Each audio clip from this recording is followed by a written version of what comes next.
once again to this channel. I hope so you all are doing well. चलिए आज के class को begin करते हैं।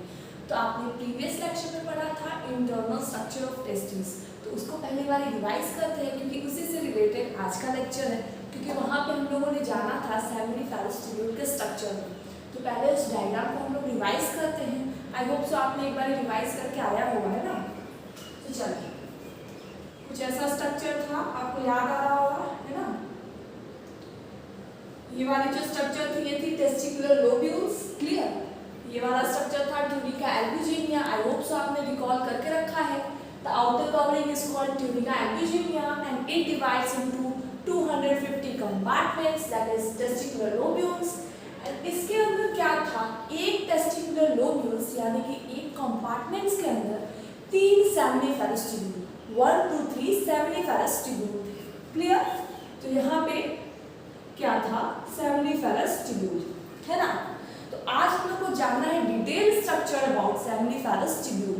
तो अब मैं आगे डायग्राम को कंटिन्यू कर रही हूँ, नहीं कर रही हूँ क्योंकि प्रीवियस लेक्चर में हमने इसी के बारे में पढ़ा है। तो अगर आप इस डायग्राम के बारे में नहीं जानते हो कि इंटरनल स्ट्रक्चर ऑफ टेस्टिस कैसा था, तो आपने उस वीडियो को जाके देखना है, क्लियर। मैं लिंक डिस्क्रिप्शन में डाल दूंगी, है ना। तो चलिए आज हम लोग इस डायग्राम को पढ़ते हैं, दैट इज सेमिनिफेरस ट्यूब्यूल। तो आपको हेडिंग लगाना है सेमिनिफेरस ट्यूब्यूल के स्ट्रक्चर के बारे में पढ़ना है, तो आपको हेडिंग लगाना है सेमिनिफेरस ट्यूब्यूल, क्लियर। सो हम लोगों ने बेसिकली ये वाला जो स्ट्रक्चर है दैट इज टेस्टिकुलर लोब्यूल्स के अंदर सेमिनिफेरस ट्यूब्यूल का स्ट्रक्चर, इसको जूम आउट करके पढ़ने वाले, यानी कि एक सेमिनिफेरस ट्यूब्यूल के स्ट्रक्चर को लिया हमने, उसको कट किया और उसको एकदम बड़ा जूम करके देखा, उसी स्ट्रक्चर के बारे में हम लोग को पढ़ना है, क्लियर। तो उसके अंदर का स्ट्रक्चर में बना रही हूँ। अगेन आपको नोट्स एकदम अच्छे से पूरे डिटेल नोट्स मिलेंगे, जितना एनसीईआरटी में सब बताई जाएगी, है ना। आपको पहले मेरे साथ एकदम स्लो में डायग्राम बनाना है, क्लियर।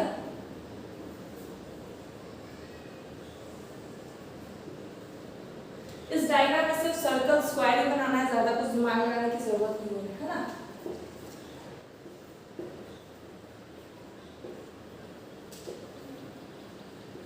बस डायग्राम इतना ही है, बट क्या है इसके बारे में डिटेल स्टडी करनी है। आपको इस डायग्राम को बना लेना है। आई होप सो आपने बना लिया है। चलिए बिगिन करते हैं।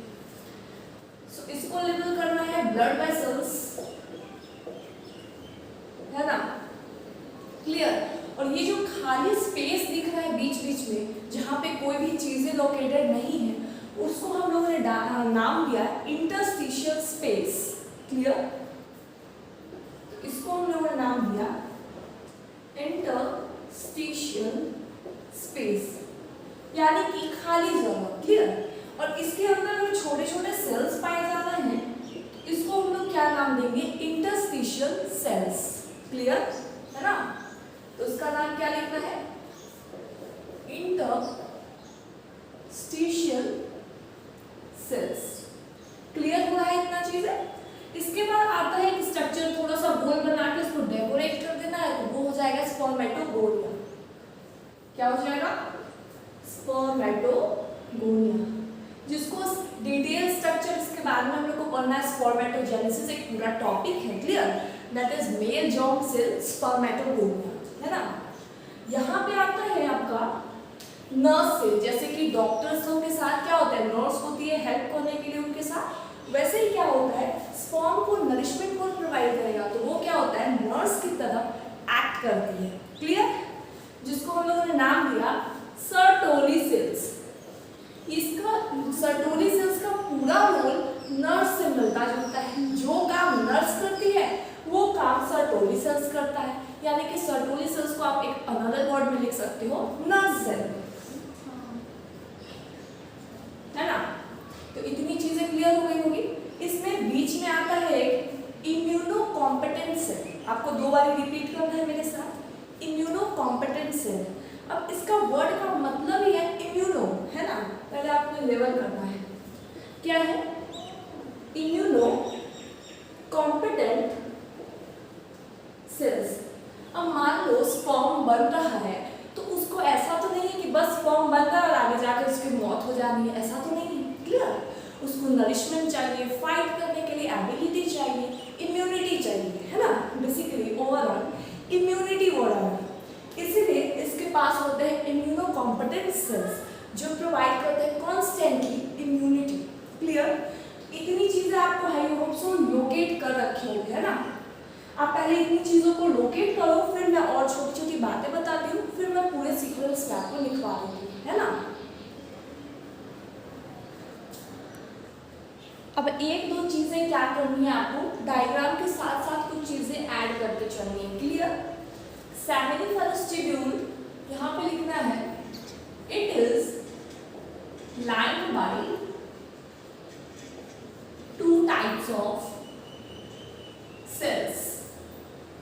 इसमें पहला आता है मेल जर्म सेल्स जिसको स्पर्मेटोगोनिया बोलते हैं, और दूसरा आता है सर्टोली सेल्स या फिर नर्व सेल या सस्टेंटिकुलर सेल्स।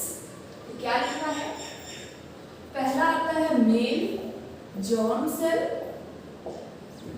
और स्पर्मेटोगोनिया। अभी आपको नए नए टर्म से कंफ्यूज नहीं हो रहे कि स्पर्मेटोजोआ क्या होता है, स्पर्मेटोगोनिया क्या होता है, स्पर्मेटोसाइट क्या होता है। ये सब डिफरेंट थिंग है, जितना भी बताया जा रहा है उसमें भी फोकस करना है ना। और दूसरा सेल का नाम क्या है, तो मैं इस डायग्राम को मिटा सकती हूँ, आई होप आपने इसको बना लिया है ना। तो दूसरा जो है ये होता है सर्टोली सेल्स या नर्व सेल या फिर सस्टेंटिकुलर सेल्स। क्लियर है ना। तो इतनी चीजें हो गई। उसके बाद क्या लिखना है, इंटरस्टिशियल सेल्स क्या करता है, ये सीक्रेट करता है एंड्रोजन। एंड्रोजन यानी कि मेल सेक्स हार्मोन। अब मेल सेक्स हार्मोन आपको पता होगा कौन सा होता है, टेस्टोस्टेरोन, है ना। और फीमेल सेक्स हार्मोन कौन सा होता है, that is progesterone and oestrogen. Clear. तो इंटरस्टिशियल सेल्स में क्या लिखना है, it secretes androgen that is male sex hormone that is testosterone, है ना। तो ब्रैकेट में लिखना है टेस्टोस्टेरोन। देखो अगर एक आध स्पेलिंग अगर मिस्टेक हो जाए तो आपको मैनेज कर लेना है, बुक से देख के लिख लेना है। क्लियर। तो इतनी चीजें आपको अभी नोट डाउन करनी है। उसके बाद हम लोग फंक्शन पे आते हैं कि सर्टोली सेल्स का क्या फंक्शन होता है और male germ cell that is spermatogonia का क्या फंक्शन होता है। इसको क्लियरली हम लोग डिस्टिंग्विश करके पढ़ने वाले हैं, है ना। तो आपको पूरी चीजें यहाँ पे क्लियर हो जानी चाहिए।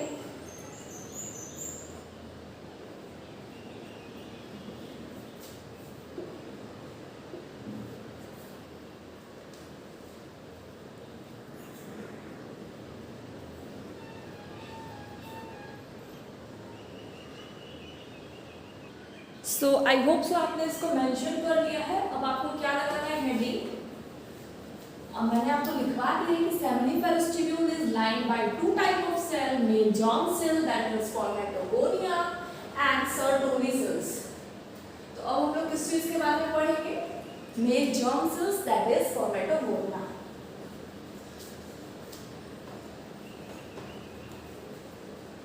पूरा मेल रिप्रोडक्टिव सिस्टम कंप्लीट होने के बाद मैं आपको एक एनसीईआरटी की डिस्कशन प्रोवाइड कर दूंगी, है ना। फिर हम लोग स्पर्मेटोजेनेसिस स्टार्ट करेंगे। तो अब आपको हेडिंग लगाना है, मेल जर्म सेल और स्पर्मेटोगोनिया।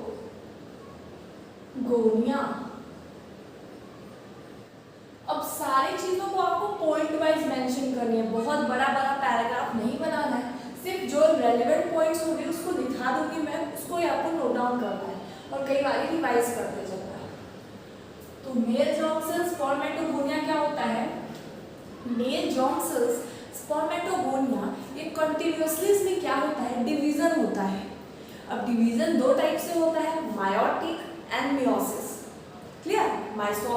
माइटोसिस एंड मियोसिस दो टाइप का डिवीजन होता है। अगर आप रिकॉल नहीं कर पा रहे हो कि क्या होता है डिवीजन, तो मैं आपको बेसिक भी बता देती हूँ, है ना। पहले आपको लिखना है, इट अंडरगोज माइटोटिक और meiotic division to give rise to sperm, that is spermatozoa। जहां कहीं भी स्पर्मेटोजोआ वर्ड आ रहा है यानी कि वो स्पर्म, क्लियर, स्पर्म का दूसरा नाम स्पर्मेटोजोआ। और जहां कहीं भी स्पर्मेटोगोनिया आना है यानी कि वहां पे मेल जर्म सेल की बात हो रही है, क्लियर। तो अब क्या होता है, बेसिक जानो, बेसिक को नोट डाउन करना चाहो तो कर सकते हो, वरना आप इसको लीव भी कर सकते हो, है ना। तो मैं बता देती हूँ माइटोटिक और मियोटिक डिवीजन होता क्या है। पहले माइटोटिक डिवीजन पे आते हैं। माइटोटिक डिवीजन को बोलते हैं इक्वेशनल डिवीजन, यानी कि अगर 4 है तो उसके बाद भी 4 बनेगा, clear. Mitotic division is equals to equational division, है ना। और मियोटिक डिवीजन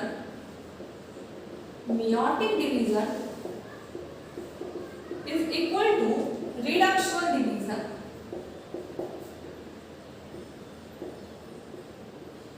अब बहुत ज्यादा डीपली नहीं जाएंगे, कितने टाइप के माइटोटिक डिवीजन, कितने टाइप के मियोटिक डिवीजन, क्लियर, बेसिक पे रहते हैं। तो यहाँ पे मैंने लिख दिया है इक्वेशनल, रिडक्शनल, उसी से आप लोग डिटेक्ट कर लियोगे कि हाँ ऐसी चीजें होनी है ना। जैसे माइटोटिक यानी कि इक्वेशन, मतलब अगर 4 में पहले 4n है तो बाद में भी 4n ही रहेगा, है ना। लेकिन वही अगर मियोटिक रहेगा तो पहले अगर 4n है तो बाद में 2n बन रहा है, सिंपल एज दैट, है ना। तो आपको बेसिक क्लियर हो गया, ये जस्ट बेसिक के लिए था। मैं इसको रब करती हूँ, आप लिखना चाहो तो लिख सकते हो। चलिए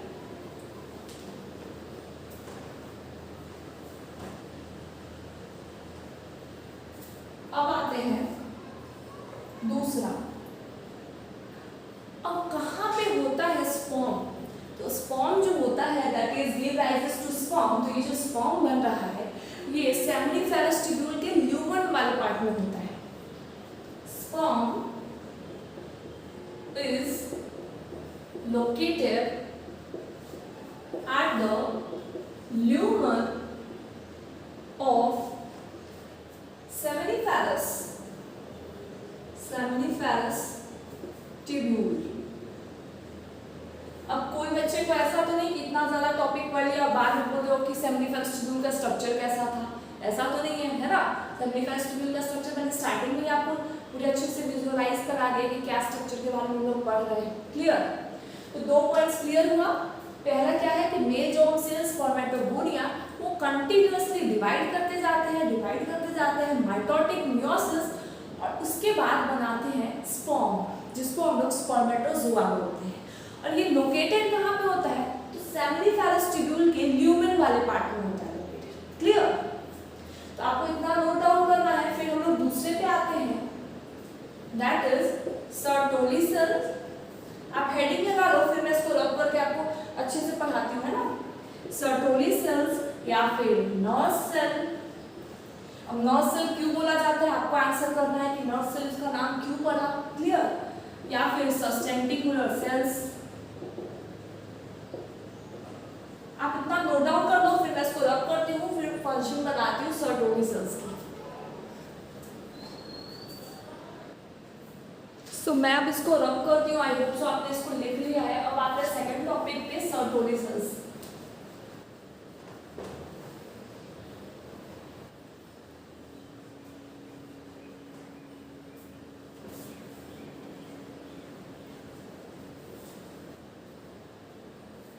चलिए अब सर्टोली सेल्स का फंक्शन लिखते हैं।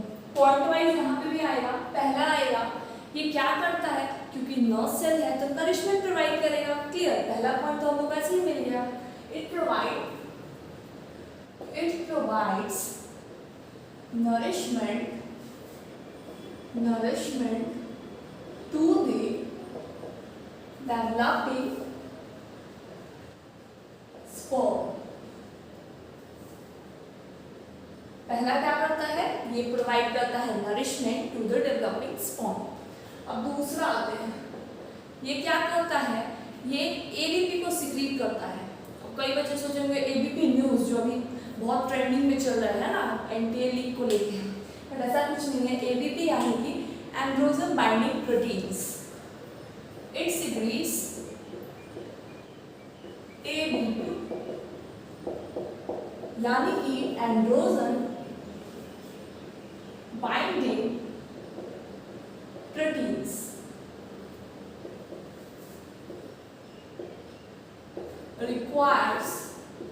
required for binding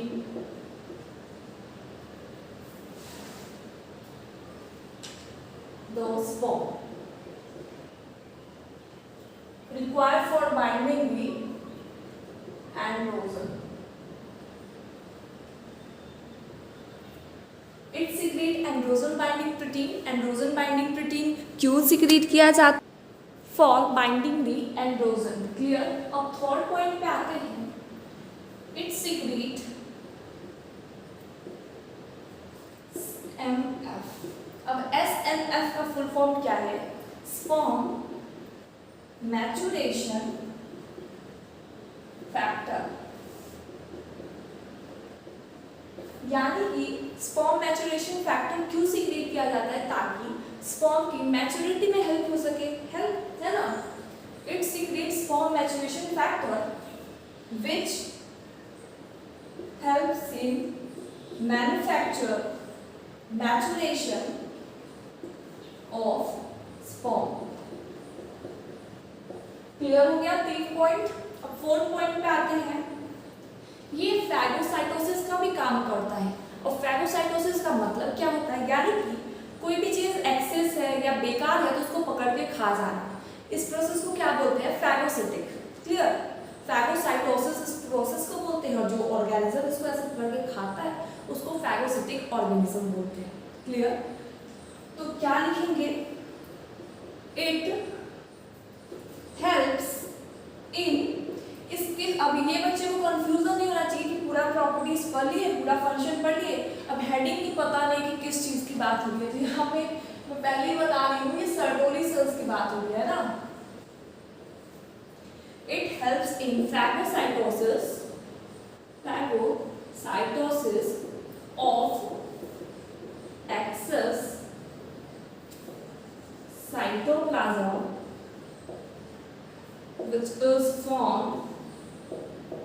which is formed during the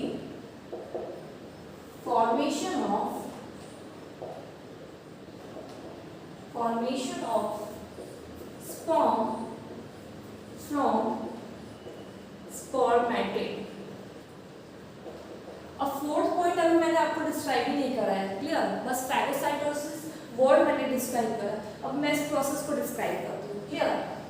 सर्टोलिसेंस क्या करता है?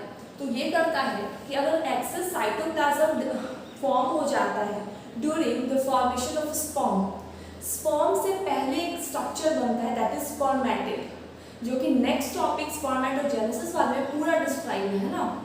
तो स्पर्मेटिड बनने टाइम क्या होता है? बहुत सारा एक्सेस साइटोप्लाज्म का फॉर्मेशन हो जाता है जो कि रिक्वायर्ड नहीं है। उसको क्या करता है? ये पकड़ के खा जाता है, फैगोसाइटोसिस कर लेता है। बस यही इसका काम है, यही 4 फंक्शन है। क्लियर? तो आपको मेरे साथ क्या करना है? मेल जॉब सेल स्पर्मेटोगोनिया का फंक्शन मेरे साथ रिपीट करना है। क्या करता है? तो ये कंटिन्यूअसली डिवीजन करता है, माइटोसिस हो गया, मियोसिस हो गया, और बनाता है स्पर्म, जिसको हम लोग नाम देते हैं स्पर्मेटोजोआ। क्लियर? दूसरा फंक्शन क्या था? कहाँ पे लोकेटेड था? तो ल्यूमन में लोकेटेड था at the structure of seminiferous tubule. अब सर्टोली सेल्स का फंक्शन आपके सामने है, एक बार आपको खुद से रीड कर लेनी है, मेरे अलावा, है ना। तभी जाके बार बार रिपीट करते रहोगे तो याद हो जाएगा। क्लियर? अब हम लोग बात करेंगे इंटरस्टिशियल सेल्स के बारे में। आपको याद करना है सेमिफेरस ट्यूब्यूल का स्ट्रक्चर, जो अभी अभी मैंने पढ़ाया आपको, है ना। उसके बीच में क्या था? कुछ सेल्स थे जो कि कौन सा स्पेस में थे? इंटरस्टिशियल स्पेस में, खाली जगहों में छोटे छोटे सेल्स पाए जा रहे थे, जिसको हम लोगों ने नाम दिया था इंटरस्टिशियल सेल्स। वो इंटरस्टिशियल सेल्स का क्या फंक्शन है वो मैं अभी डिस्क्राइब करूंगी, है ना। तो पहले आप इसको लिखिए, इसको 2 बार रीड कीजिए, फिर लेक्चर को आगे देखिए। सो अब आपको मैं इसको इरेज करती हूँ और हेडिंग लगाना है इंटरस्टिशियल स्पेस। क्लियर? उसके अंदर क्या होता है? Interstitial cells.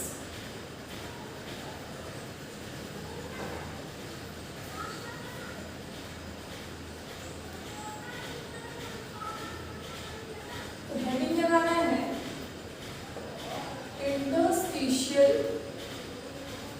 स्पेस, क्योंकि आपने डायग्राम में तो अच्छे से पता कर लिया कि हाँ ये चीजें इंटरस्टिशियल स्पेस होती है, सॉरी कम से बोला स्पेस होती है, बट बाद में तो 2-3 महीने बाद नोट्स पढ़ोगे तो वहाँ पे आपको बहुत टाइम लग जाएगा समझने में कि ये क्या चीज़ें थी, इसका क्या फंक्शन था, इसलिए मैं सब कुछ नोट डाउन कराते चलूँ, है ना। इंटरस्टिशियल स्पेस क्या हो जाएगा? The space outside the seminiferous tubule। Simple सा लैंग्वेज में मैंने लिखवाया है, the space outside the seminiferous tubule is called interstitial space। It consists of अब कौन-कौन सी चीजें हमने लोकेट किया था इंटरस्टिशियल स्पेस में, उसके बारे में लिखना है। तो क्या था? ब्लड वेसल्स था, क्लियर? इम्यूनो कॉम्पिटेंट सेल्स था, ये क्या कर रहा था? इम्यूनिटी प्रोवाइड कर रही थी, क्लियर? आपको अगर बैकग्राउंड वॉइस जा रहा है तो प्लीज इग्नोर करना, क्लियर? इम्यूनो कॉम्पिटेंट सेल्स, पहला है ब्लड वेसल्स, दूसरा है इम्यूनो कॉम्पिटेंट सेल्स और तीसरा आता है इंटरस्टिशियल सेल्स। इंटरस्टिशियल सेल्स, इसको हम लोगों ने नाम दे सकते हैं लीडिंग सेल्स। कई जगहों पे आप इंटरस्टिशियल सेल्स ना सुन के लीडिंग सेल्स सुन सकते हो, क्लियर? तो आपको यहाँ पे दूसरा नाम भी लिख लेना है लीडिंग सेल्स, क्लियर है ना।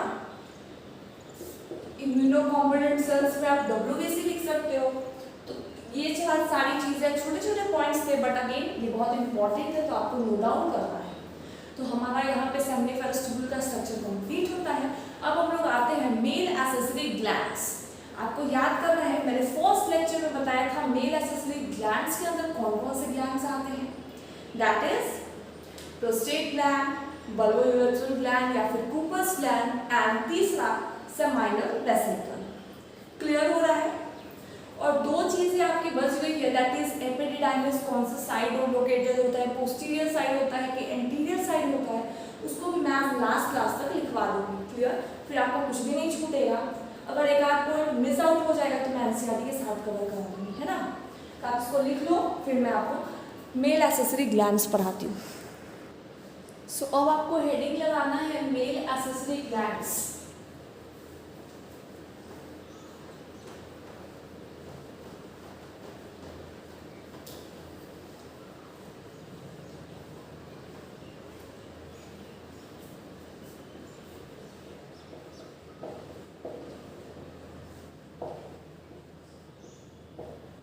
मेल एक्सेसरी ग्लैंड्स में पहला लिखना है सेमाइनल वेसिकल, क्लियर?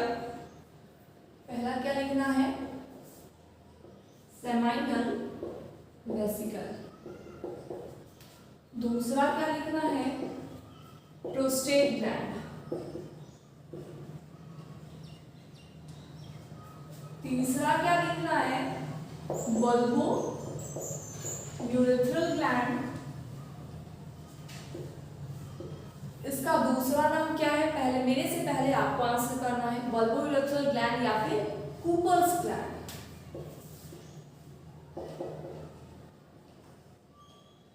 अब इसके बारे में छोटे छोटे पॉइंट्स एनसीईआरटी में उसको नोट डाउन करना है ना। तो पहला पॉइंट सेमाइनल वेसिकल का, पहला हम लोग तीनों स्ट्रक्चर का पहले ये लिखेंगे कि कहाँ पे प्रेजेंट होता है, क्लियर? तो सेमाइनल वेसिकल कहाँ पे प्रेजेंट होता है? आपको स्ट्रक्चर याद होनी चाहिए अभी तक। यूरिनरी ब्लैडर ऊपर था, क्लियर? यहाँ लूप ओवर करके आ रहा था, यहाँ वाला ये जो स्ट्रक्चर था ये क्या था? Seminal vesicle. तो उसका पोजीशन कहाँ पे हो गया? Behind urinary bladder. अब यूरिनरी ब्लैडर यहाँ पे है तो इसके इसके बिहाइंड है। समझ में आ गया? याद कर, रटना तो नहीं पड़ेगा, है ना। यूरिनरी ब्लैडर बीच में है और इसके जस्ट अपोजिट यानी कि साइड में, बिहाइंड बोल सकते हो।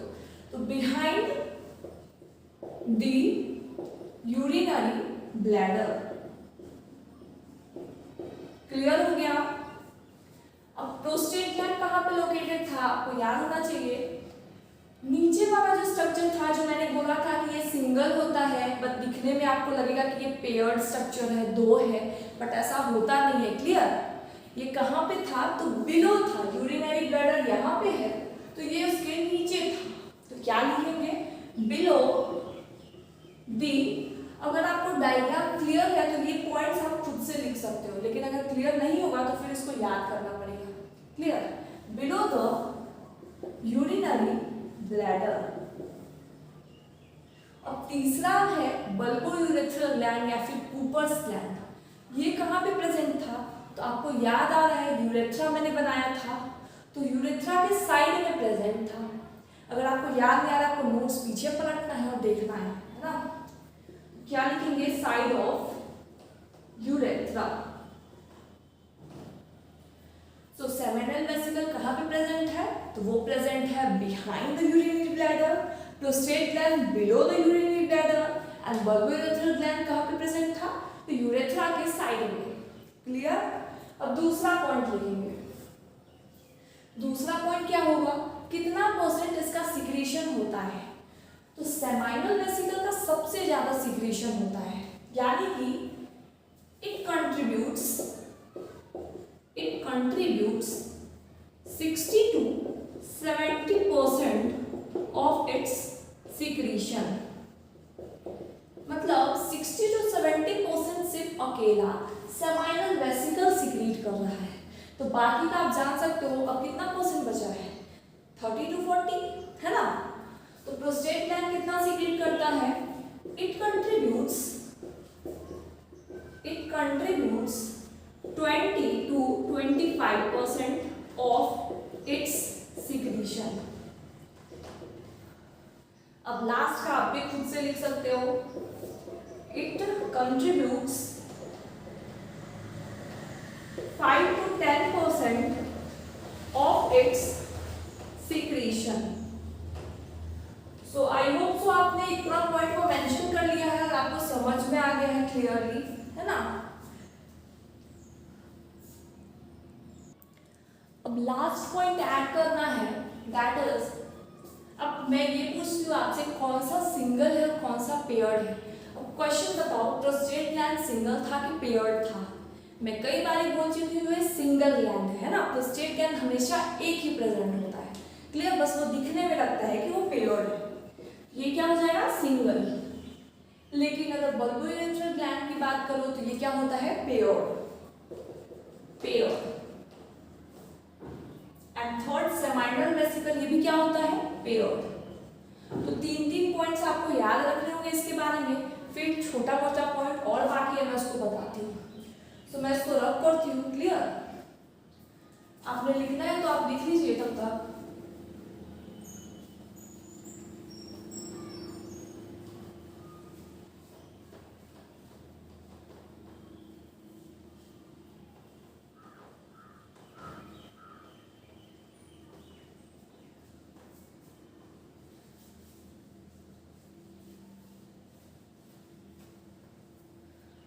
अब क्या लिखना है? मेल एक्सेसरी ग्लैंड्स का, जो तीनों ग्लैंड्स हम लोगों ने पढ़ा, इन तीनों के ओवरऑल सिक्रीशन को नाम देते हैं हम लोग सेमाइनल प्लाज्मा।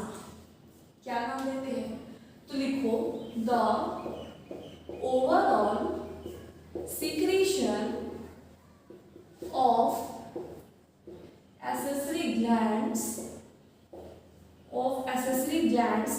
अब इसके अंदर कौन कौन सा आता है ये खुद से आपको फिल इन द ब्लैंक्स पढ़ना है ना। तो overall secretion of accessory glands are known as seminal plasma. Clear? Seminal plasma. It also, दूसरा पॉइंट लिखना है, इट ऑल्सो इंक्लूड्स fructose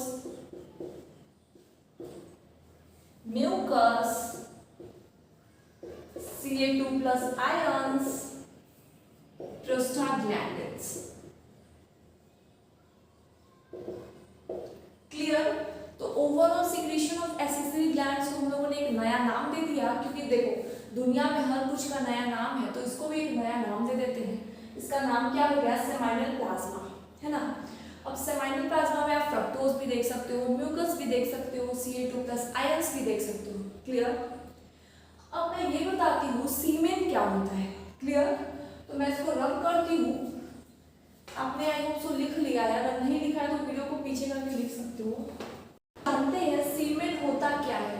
तो सेमाइनल प्लाज्मा यानी कि एसेसरी ग्लैंड्स के तीनों सिक्रीशन को मिला तो क्या बनता है? सीमेन। सो अब हम लोग को पढ़ना है सीमेन क्या होता है। तो स्पर्म को और सेमाइनल प्लाज्मा को एक साथ मिक्स कर दो तो एक नया फॉर्मेशन हो जाता है, that is semen. Seminal plasma आप लोग जान रहे हो तीनों ग्लैंड्स के सिक्रीशन को बोलते हैं, और स्पर्म दोनों को मिला दो तो क्या बनता है? सीमेन। अब आपको एक पॉइंट यहाँ नोट डाउन करना है कि हम लोगों ने कूपर्स ग्लैंड पढ़ा है। Cowper's gland secretes mucus which helps in lubrication of penis। यानी कि जो बल्बोयूरेथ्रल ग्लैंड है या कूपर्स ग्लैंड है वो क्या करता है? वो सीक्रेट करता है म्यूकस सब्सटेंस को, जो कि हेल्प करता है पीनस को ल्यूब्रिकेट करने में। अब आप लोग फ्रिक्शन चैप्टर पढ़े होंगे तो वहाँ पे हम लोग कई चीज़ें डालते हैं ल्यूब्रिकेशन को बढ़ाने के लिए, ल्यूब्रिकेट करने के लिए। सेम चीज़ें हैं पीनस के ल्यूब्रिकेशन को इंक्रीज करने के लिए वहाँ पे बल्बोयूरेथ्रल ग्लैंड सीक्रेट करता है म्यूकस। क्लियर? सो आज का लेक्चर यही तक था। अब छोटा सा टॉपिक में रिप्रोडक्टिव सिस्टम का बचता है, दैट इज एक्सटर्नल जेनिटेलिया, जो कि 5 मिनट का भी नहीं है। क्लियर? तो वो मैं एनसीईआरटी के डिस्कशन के साथ ही आपको कवर करा दूंगी। क्लियर? तब तक आपको नोट्स को रिवाइज करना है और एनसीईआरटी की